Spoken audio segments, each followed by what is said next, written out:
நம்ம வாழ்கிற இந்த பூமி, அதை தாண்டி இருக்கக்கூடிய இந்த சூரிய குடும்பம், அதுக்கப்புறம் இருக்கக்கூடிய இந்த மில்கி வே கேலக்சிகள் எல்லாம் ஒன்றா சேர்ந்து இருக்கக்கூடிய கேலக்சி கிளஸ்டர்னு சொல்லப்படக்கூடிய அந்த பகுதி, இது எல்லாமே சுற்றுறதுக்கு தன்னைத்தானே சுற்றிக்கிட்டு இருக்கிறதுக்கு ஒரு பசை போல க்ளூ மாதிரி இருக்கக்கூடிய ஒன்று மட்டும் இல்லாமல் நம்மளோட யூனிவர்ஸ் விரிவடைஞ்சிட்ருக்கு அப்படிங்கிறது எல்லாருக்குமே தெரியும். இந்த யூனிவர்ஸ் இன்னைக்கு வரைக்கும் எக்ஸ்பெண்ட் ஆகிக்கிட்டு இருக்கிறதுக்கு காரணமாக இருக்கிறதா சொல்லப்படுறதும் சேர்த்து ஒரு விஷயம் இருக்குன்னா அதுதான் dark energy and dark matters அப்படின்னு சொல்லப்படக்கூடிய விஷயங்கள். ஆக்சுவலாக இந்த டார்க் மேட்டர், டார்க் எனர்ஜி அப்படிங்கிறது என்னதுன்னே தெரியாது. அது எப்படி இருக்கும், அதோடைய செயல்பாடு எப்படி இருக்கும், அதோடைய ஆற்றல் அப்படிங்கிற எதுவுமே தெரியாது. எதுவுமே தெரியாத ஒரு விஷயத்த சயின்டிஸ்ட்டுங்க எப்படி கண்டுபிடிச்சாங்க, அதை பற்றி தான் இன்னைக்கான வீடியோவில் பார்க்க போகிறோம். டார்க் மேட்டர், டார்க் எனர்ஜி ரொம்ப இன்ட்ரெஸ்டிங்கான ஒரு ஸ்பேஸ் சம்மந்தமான டாபிக். ஸோ வீடியோக்குள்ளே போகிறதுக்கு முன்னாடி நம்ம சேனலுக்கு தான் முதல்ல தான் வந்தீங்கன்னா சேனலை சப்ஸ்கிரைப் பண்ணி பெல் நோட்டிஃபிகேஷனை கரெக்டாக செட் பண்ணி வச்சுக்கோங்க. வீடியோ பார்த்து முடிச்சதுக்கப்புறம் வீடியோ பிடிச்சி யூஸ்ஃபுல்லாக வீடியோக்கு லைக் கொடுக்காம வந்துடுறாங்க. அந்த வீடியோ ஹைப் பண்ணி விட்டு நிறைய பேருக்கு சஜஷன் பண்ணி விட்டிங்கன்னா எனக்கு அடுத்தடுத்த வீடியோஸ் போடுறதுக்கு மோட்டிவாக இருக்கும். வெல்கம் பேக் ஆனது நியூ வீடியோ. நான் உங்கள் சேகர்.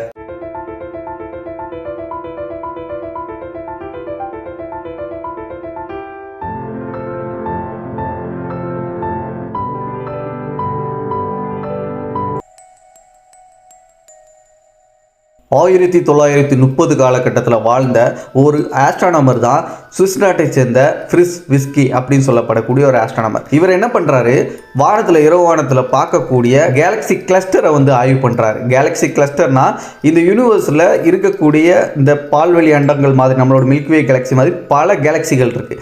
அந்த கேலக்சிகள் எல்லாமே ஒன்றா சேர்ந்து ஒரே இடத்துல இருக்கக்கூடிய அந்த இடத்துக்கு பேர் தான் கேலக்சி கிளஸ்டர் சொல்கிறாங்க. பல கேலக்சிகள் ஒன்றா சேர்ந்து இருக்கக்கூடிய ஒரு குழுமம். ஸோ அந்த மாதிரியான ஒரு கேலக்சி குழுமத்தை இவர் ஆய்வு பண்ணுறாரு. அந்த கேலக்சி கிளஸ்டரோடைய பேர் கோமா கேலக்சி கிளஸ்டர் அப்படிங்கிறது.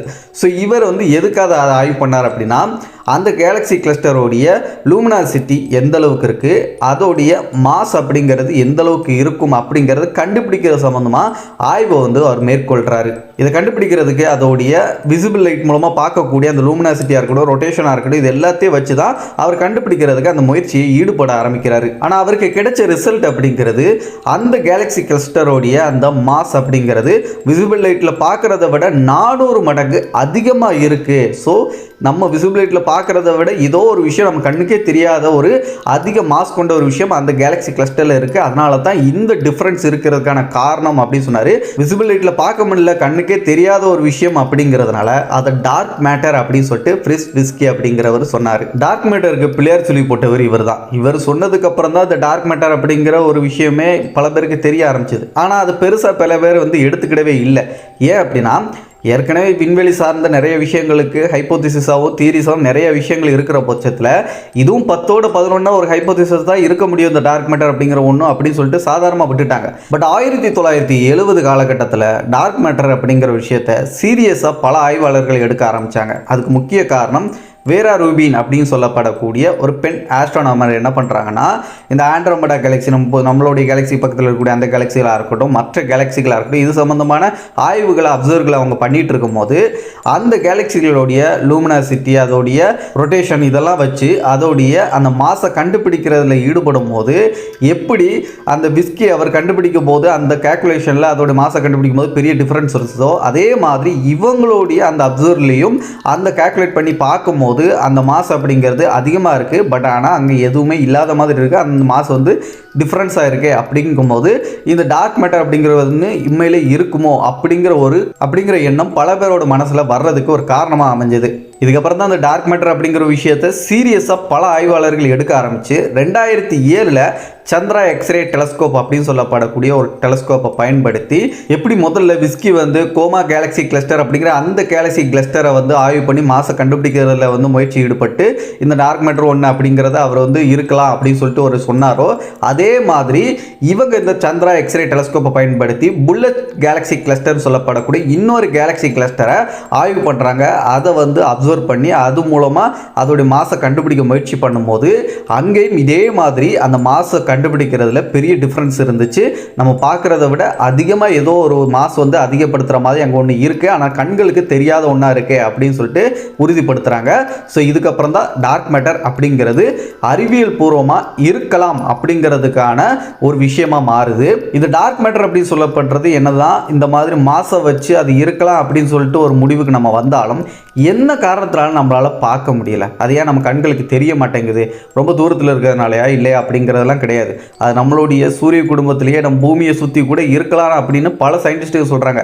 அப்படி இருந்தும் ஏன் நம்மளால் பார்க்க முடியலன்னா, அது எந்த ஒரு ஒளியையுமே எமிட் பண்ணாது. அதோடைய தோற்றம் எப்படி இருக்கும் தெரியாது, அது எப்படி செயல்படுங்கிறதும் தெரியாது. பட் இருந்தாலும் அதுக்கு காரணமாக சொல்லப்படுறது அது என்ன மாதிரி இருக்கலாம் அப்படின்னு சொல்லிட்டு சயின்டிஸ்ட்டுகள் ஹைப்போதீசிஸாக தேரியாக சொல்கிறாங்க. ஒரு சின்ன விம் மாதிரியான பார்ட்டிகலாக இருக்கலாம் சொல்கிறாங்க. அதாவது வீக்லி இன்ட்ராக்டிவ் மாசிவ் பார்ட்டிகல் அப்படின்னு சொல்லப்படுறதா விம் அப்படின்னு சொல்லுவாங்க. இது எது கூடயுமே இன்ட்ராக்ட் ஆகாத ஒரு பொருள். அதாவது ஆட்டம் அப்படின்னு சொல்லப்படக்கூடிய அது கூட இது இன்ட்ராக்ட் ஆகாது. எது கூடயாச்சும் இன்ட்ராக்ட் ஆகினா தானே அது மூலமாக ஒரு ஒளி ஏற்படுத்தும். அந்த ஒளி ஏற்படுத்தும் போது நம்மளால் கண்டுபிடிக்க முடியும். பட் இங்கே இது எது கூடயுமே இன்ட்ராக்ட் ஆகாத பட்சத்தில் அது எப்படி நம்மளால் பார்க்க முடியும்? ஸோ அதுதான் இங்கே ஒரு பெரிய பிரச்சனை இந்த டார்க் மேட்டரை பொறுத்த வரைக்கும். அப்போ எப்படி தாண்டா இந்த டார்க் மேட்டர் அப்படிங்கிற ஒரு விஷயத்தை நம்மளால் ஐடென்டிஃபை பண்ண முடியும், கண்டுபிடிக்க முடியும் அப்படின்னு கேட்டால், அங்கே தான் நம்மளுக்கு இந்த கிராவிடேஷனல் லென்ஸ் அப்படின்னு சொல்லப்படக்கூடிய அதோட உதவி மூலமாக டார்க் மேட்டர் இருக்கிற இடத்த நம்மளால் கண்டுபிடிக்க முடியும். அது எப்படி அப்படின்னா, பெருசாக நீங்கள் குழம்பிக்கலாம் வேண்டாம். அந்த கிராவிடேஷனல் லென்ஸ் அப்படின்னு சொல்லும் போது, அதாவது ஒரு நட்சத்திரம் இருக்குன்னு வச்சுக்கோங்க, தொலை தூரத்தில் இருக்குது. அந்த நட்சத்திரம் ஒரு ஒளியை வெளியிடும், எமிட் பண்ணும் இல்லையா? அந்த ஒளி அப்படிங்கிறது நம்ம பூமியை சேரும் போது கண்டிப்பாக இந்த ஸ்பேஸ் டைம் அப்படிங்கிற பாய் மாதிரி இருக்கக்கூடிய ஒரு துணி மாதிரி பிரித்து வச்சுக்கோங்க.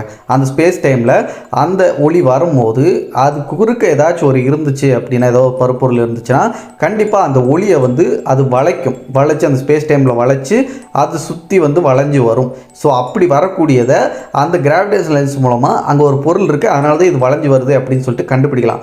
ஆனால் அங்கே ஒரு பொருளே இல்லை, ஒரு பிளானட் இல்லை, ஒரு கல் இல்லை, எதுவுமே இல்லைன்னு வச்சுக்கோங்க. அந்த இடத்துல இந்த ஒளி அப்படிங்கிறது வளைஞ்சு வருதுன்னு வச்சுக்கோங்க. அப்போது அந்த இடத்துல ஒன்றுமே இல்லாத இடத்துல வளைஞ்சு வருதுன்னா அங்கே அந்த டார்க் மேட்டர் அப்படிங்கிற ஒரு விஷயம் இருக்குது. அதனால தான் எதுவுமே இல்லாத இடத்துலேயே அந்த ஒளி வளைஞ்சு வர்றதுக்கு காரணம் அப்படின்னு சொல்லிட்டு இந்த கிராவிடேஷன் லென்ஸ் மூலமாக கண்டுபிடிப்பாங்க. இந்த இடத்துல சில பேருக்கு ஒரு கேள்வி வரலாம், ஸ்பேஸ் டைமை டார்க் மேட்டர் வளைக்குது அப்படின்னா அப்போ அதுக்கும் ஒரு மாஸ் இருக்கா அப்படின்னு கேட்டால், எஸ், நீங்கள் நினைக்கிறது கரெக்டு தான். டார்க் மேட்டருக்கும் மாஸ் அப்படிங்கிறது இருக்குது. எப்படி ஒரு நிலவு, ஒரு நட்சத்திரம், அதுக்கப்புறம் ஒரு கிரகம் அப்படிங்கிறது இந்த ஸ்பேஸ் டைம் பாய் மாதிரி இருக்கக்கூடிய இந்த ஸ்பேஸை அதோட நிறைக்கு ஏற்ற மாதிரி வளைக்குதோ, அதே மாதிரி இந்த டார்க் மேட்டர்ஸும் இந்த ஸ்பேஸ் டைமை வளைக்கும் அதோடைய நிறைக்கு ஏற்ற மாதிரி. ஸோ அப்படி வளைக்கிறதுனால தான் இந்த ஒளி கூட அது வளைஞ்சு அது மாறி அப்படி வர்றதுக்கு காரணமாக இருக்குது. ஸோ டார்க் மேட்டருக்கும் மாஸ் இருக்குது அப்படிங்கிறதையும் பின்னால் சயின்டிஸ்ட்டுங்க ஆய்வுகள் மூலமாக பல ஆய்வுகள் பண்ணி கண்டுபிடிச்சாங்க. சரி, இது வரைக்கும் நம்ம டார்க் மேட்டரை பற்றி பார்த்தோம். அது எது கூடமே இன்ட்ராக்ட் ஆகாது, ஆட்டமில் கூட இன்ட்ராக்ட் ஆகாது, அதோட செயல்பாடு எப்படி இருக்கும், அது ஒளியை எமிட் பண்ணாது. அதுக்கப்புறம் அதை கிராவிடேஷன் லென்ஸ் மூலமாக நம்ம இருக்கிற இடத்த நம்மளால் ஐடென்டிஃபை பண்ண முடியும். இந்த மாதிரி விஷயங்கள்லாம் பார்த்துட்டோம். டார்க் மேட்டர் பற்றி, டார்க் எனர்ஜின்னு ஒன்று சொல்கிறாங்களே, அது என்ன? டார்க் மேட்டர் வேறு, டார்க் எனர்ஜி வேறையா அப்படிங்கிற கன்ஃபியூஸ் இருக்கு இல்லையா? அதுக்கான விளக்கத்தை இப்போ நான் சொல்கிறேன். டார்க் மேட்டர் எப்படியோ அதே மாதிரி தான் டார்க் எனர்ஜி. அதையும் நம்மளால் கண்களால் பார்க்கவே முடியாது. ஆனால் டார்க் மேட்டருக்கும் டார்க் எனர்ஜியும் கனெக்ட் பண்ணுற ஒரு விஷயம் என்னென்னா, இந்த டார்க் மேட்டர் அப்படிங்கிறது நம்ம கண்ணுக்கு தெரியாத ஒரு பொருள். அதே மாதிரி தான் இந்த டார்க் எனர்ஜியும். பட் ஆனால் இது இந்த டார்க் மேட்டர்லேருந்து உருவாகக்கூடிய ஒரு எனர்ஜி தான் இந்த டார்க் எனர்ஜி அப்படின்னு சொல்லப்படக்கூடிய விஷயமா சயின்டிஸ்ட்கள் பல பேர் சொல்கிறாங்க. இல்லை வேறையாக இருக்கலாம், அது வேறையாக இருக்கலாம், இது வேறையாக இருக்கலாம் அப்படின்னு சொல்லிட்டு சில ஆய்வாளர்கள் சொல்கிறாங்க. ஆனால் பெரும்பாலான பேர் இந்த டார்க் மேட்டரோடைய எனர்ஜி தான் இந்த டார்க் எனர்ஜி அப்படின்னு சொல்லப்படுது. ஆனால் இந்த இடத்துல டார்க் எனர்ஜி அப்படிங்கிற ஒன்று இருக்குது அப்படிங்கிறது எந்த இடத்துல எப்படி கண்டுபிடிச்சாங்க அப்படின்னா, எப்படி டார்க் மேட்டருக்கு இந்த கேலக்ஸி கிளஸ்டர் இந்த மாதிரி விஷயம் வச்சு எப்படி ஆரம்பத்தில் இருக்கலாம் அப்படின்னு சொல்லிட்டு ஒரு கருதுகோள் அதுக்கப்புறம் இது கண்டிப்பாக இருக்குப்பா அப்படின்னு சொல்லிட்டு ஒரு முடிவுக்கு சயின்டிஸ்டுகள் வந்தாங்களோ, அதே மாதிரி நம்ம பிரபஞ்சம் அப்படிங்கிறது உருவாச்சு இல்லையா? அந்த பிக் பேங் அப்படிங்கிற ஒரு தியரி இருக்கு இல்லையா? அந்த தியரி கருதுகோள் அடிப்படையில் அந்த பிக் பேங் அப்படிங்கிறது ஒரு பெருவெடிப்பில் உருவாகி அதுக்கப்புறம் இந்த பிரபஞ்சம் அப்படிங்கிறது விரிவடைஞ்சிட்டு இருக்கு அப்படிங்கிற ஒரு விஷயம் ஹபிள் அப்படிங்கிற அவர் நடத்தின ஆய்வு மூலமாக இந்த பிரபஞ்சம் விரிவடைஞ்சிக்கிட்டு இருக்கு, அதுவும் ரொம்ப வேகமாக எக்ஸ்பெண்ட் ஆகிட்டு இருக்கு ஒளியை விட அப்படிங்கிற அந்த ஒரு விஷயம்லாம் கண்டுபிடிச்சப்போ பிரபஞ்சம் எக்ஸ்பெண்ட் ஆகுது. அதுவும் லைட்டோட ஸ்பீடை விட அதிவேகத்தில் எக்ஸ்பெண்ட் ஆகிட்டு இருக்கு. ஆனால் பிரபஞ்சம் வெடிச்ச அந்த பெருவெடிப்பு வெடிச்ச அந்த செகண்ட்ல இருந்து கிரகங்கள், கேலக்சிகள், நிலவுகள், சூரியன்கள், கிரகங்கள் அப்படின்னு ஏகப்பட்ட விஷயங்கள் உருவாயிருச்சு. நிறைய பருப்பொருட்கள் உருவாயிருச்சு. அப்போ ஒவ்வொரு சூரிய குடும்பத்திலையும் ஒவ்வொரு கேலக்சிகள்லையும் ஒவ்வொரு விதமான நிறை அப்படிங்கிறது இருக்கும். அந்த நிறைக்கு ஏற்ற மாதிரி அது இந்த ஸ்பீடை கண்டிப்பாக குறைச்சிருக்கணும் இல்லையா? அப்போ இது குறையுதா இல்லாட்டி கொஞ்சம் கொஞ்சமாக வேகம் இன்க்ரீஸ் ஆகுதா அப்படிங்கிற ஆய்வை பண்ணி பார்க்கும்போது பிரபஞ்சம் ஆரம்பத்தில் எவ்வளோ வேகமாக எக்ஸ்பெண்ட் ஆச்சோ அதை விட ரொம்ப வேகமாக இப்போ வந்து அதோடைய வேகம் கூடி இருக்கு அப்படிங்கிற விஷயத்தை கண்டுபிடிக்கிறாங்க. அப்போ இதோடைய வேகத்தை கூட்டுறது யார், ஆக்சிலேட்டர் பண்ணுறது யார் அப்படின்னு சொல்லிட்டு வரும்போது தான் அந்த இடத்துல டார்க் எனர்ஜி அப்படிங்கிற விஷயம் உள்ள வருது. அதாவது இன்ஸ்டண்ட்டாக உருவாகி அதுக்கப்புறம் இன்ஸ்டண்ட்டாக மறுபடியும் அது வந்து கொலாப்ஸ் ஆகி ஒரு எனர்ஜியை வெளிப்படுத்தும். அந்த எனர்ஜி வெளிப்படுத்துறதையும் நம்மளால் கண்ணில் பார்க்க முடியாது, அது உருவானதையும் கண்ணில் பார்க்க முடியாது. பட் ஆனால் இன்ஸ்டண்ட்டாக உருவாகி இன்ஸ்டண்ட்டாக வந்து மறைஞ்சு போயிடும். அப்படி ஆகிறதுனால தான் இந்த பிரபஞ்சம் அப்படிங்கிறது எனர்ஜி, அந்த டார்க் எனர்ஜி மூலமாக கொஞ்சம் கொஞ்சமாக ஆக்சிலேட் பண்ணிக்கிட்டு இருக்கு நம்மளுடைய பிரபஞ்சத்தோடைய அந்த விரிவாக்கத்தை. அதனால தான் இன்னைக்கு பிரபஞ்சம் வேகமாக விரிவடைஞ்சிட்டு இருக்கு அப்படிங்கிற விஷயத்த கண்டுபிடிக்கிறாங்க. பட் இந்த பிரபஞ்சம் வந்து டார்க் எனர்ஜி காரணமாக தான் ரொம்ப வேகமாக எக்ஸ்பெண்ட் ஆகிட்டு இருக்கு அப்படிங்கிற விஷயம் வந்து ஒரு ஹைப்போதிசிஸாகவும் தியரியாக தான் இருக்குது. அதுக்கு பல ஆய்வுகள் பண்ணிட்டு இருக்காங்க. அதுக்கு இன்னைக்கு வரைக்கும் ஸ்ட்ராங்கான ஒரு எவிடன்ஸ் அப்படிங்கிறது கிடைக்கல. ஆனால் பிரபஞ்சத்தோடைய அந்த விரிவாக்கத்துக்கு இந்த டார்க் எனர்ஜி காரணமாக இருக்கா இல்லையா அப்படிங்கிறது இன்னைக்கு வரைக்கும் கன்ஃபார்ம் செய்யப்படலாட்டியும் கூட நம்மளுடைய மில்கி வே கேலக்சியில் அதுக்கான விடை அப்படிங்கிறது ஓரளவுக்கு கிடைக்கிற மாதிரியான ஒரு எவிடன்ஸ் அப்படிங்கிறது இருக்குது. நம்ம போன வீடியோவில் கூட சொல்லியிருந்தோம், நம்மளுடைய மில்கி வே கேலக்சியை சுற்றி பல நட்சத்திரங்கள் இருக்குது. அதோடைய மையப்பகுதியில் சிறிய நட்சத்திரங்களும் தூரமாக இருக்கக்கூடிய அந்த ஆர்ம்ஸ் பகுதியை தாண்டி இருக்கக்கூடிய அந்த கேலக்சியோடைய வெளிப்பகுதியில் பெரிய நட்சத்திரங்கள் இருக்குது. அந்த நட்சத்திரங்கள் எல்லாமே வேகமாக சுற்றிட்டு இருக்கு. அதே மாதிரி உள்ளே இருக்க நட்சத்திரங்கள் வேகமாக சுற்றிட்டு இருக்கு. ஒரே ஸ்பீடில் சுற்றிட்டு இருக்கிறதுனால தான் நம்ம கேலக்சியை வந்து ஒரு ஸ்பெரிக்கல் ஷேப்பில் அது பாட்டு சுற்றிட்டே இருக்குது. ஆனால் இந்த இடத்துல நம்ம மில்கி வே கேலக்சியோட மையப்பகுதியில் இருக்கக்கூடிய சஜிடேரியஸ் ஏ அப்படிங்கிற பிளாக் ஹோல் இருக்குது. அந்த பிளாக் ஹோல் பக்கத்தில் இருக்கக்கூடிய நட்சத்திரங்கள்லாம் வேகமாக சுற்றுதுன்னா அது ஒரு காரணம், ஓகே. ஆனால் இந்த பிளாக் ஹோலை விட்டு ரொம்ப தொலைவில் இருக்கக்கூடிய நம்ம மில்கி வே கேலக்சியில் இருக்கக்கூடிய நட்சத்திரங்கள் அதோடைய எந்த ஒரு தொடர்பும் இல்லாத பட்சத்தில் அது மெதுவாக தானே இந்த கேலக்சியை சுற்றி வரணும். அப்போது உள்பகுதி வேகமாகவும் வெளிப்பகுதி ஸ்லோவாக இருக்கணும். ஆனால் ரெண்டுமே ஒரே வேகத்தில் சுற்றிட்டு இருக்குன்னா அதுக்கு இந்த டார்க் மேட்டர், டார்க் எனர்ஜி சொல்லப்படக்கூடிய இந்த ஒரு விஷயங்கள் காரணமாக இருக்கலாம் அப்படின்னு சொல்லிட்டு சயின்டிஸ்ட்டுங்க சொல்கிறாங்க.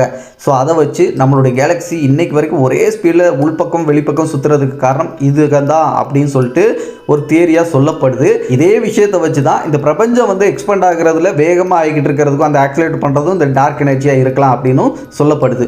நான் இதுவரைக்கும் சொன்ன விஷயங்கள் டார்க் மேட்டர், டார்க் எனர்ஜியை பற்றி ஆய்வாளர்களுக்கு ஆரம்பத்திலிருந்து அதுக்கப்புறம் வரைக்கும் என்ன மாதிரியான புரிதல் இருந்துச்சு அப்படிங்கிற விஷயத்தை பற்றி தான் சொன்னேன். ஆனால் சமீபத்தில் சில வருடங்களுக்கு முன்னாடி இந்த டார்க் மேட்டர் சம்மந்தமாகவும் டார்க் எனர்ஜி சம்மந்தமாக இருந்த புரிதல்களில் பல மாற்றங்கள் ஏற்படுற மாதிரி, பல வித்தியாசங்கள் நம்ம மனசில் தோன்ற மாதிரியான சில எவிடன்ஸுகள் நம்மளுக்கு வந்து கிடைச்சிருக்கு சமீபத்தில் பண்ணப்பட்ட ஆய்வுகள் மூலமாக. அதெல்லாம் என்ன அப்படின்னு சொல்லிட்டு இந்த டார்க் எனர்ஜி, டார்க் மேட்டர் சம்மந்தமாக இந்த வீடியோடைய தொடர்ச்சியாக பார்ட் 2 வீடியோவில் நம்ம நிச்சயமாக தெரிஞ்சுக்கலாம். அந்த வீடியோ சீக்கிரம் வேணும் அப்படின்னா இந்த வீடியோக்குள்ளே இருக்கக்கூடிய கமெண்டில் பார்ட் 2 வீடியோ வேணும் அப்படின்னு சொல்லிட்டு கமெண்ட் பண்ணுங்கள். எத்தனை பேர் கமெண்ட் பண்ணுறீங்களோ அதை பொறுத்து கூடி 6th இந்த வீடியோவை நம்ம கண்டினியூ பண்ணலாம். அந்த வீடியோ மிஸ் பண்ணாமல் பார்க்குறது நம்ம சேனல் இன்னும் கூட சப்ஸ்கிரைப் பண்ணி பெல் நோட்டிஃபிகேஷன் கரெக்டாக செட் பண்ணி வச்சு அந்த வீடியோ மிஸ் பண்ணாமல் பாருங்கள். வீடியோக்கு லைக் கொடுத்து அண்ட் இந்த வீடியோ ஹைப் பண்ணி விட்டு எனக்கு கொஞ்சம் சப்போர்ட் பண்ணி விட்டீங்கன்னா எனக்கு கொஞ்சம் மோட்டிவாக இருக்கும் அடுத்தடுத்த வீடியோஸ் போடுறதுக்கு. மற்ற வீடியோஸ் பண்ணுறதுக்கு மேலே ஐக்கால் லிங்க் கொடுத்துருக்கேன், செக் பண்ணிக்கோங்க. அடுத்த ஒரு நல்ல இன்ஃபர்மேஷனோட நான் உங்களை சந்திக்கும் முறை நான் உங்கள் சேகர். பாய் பாய்.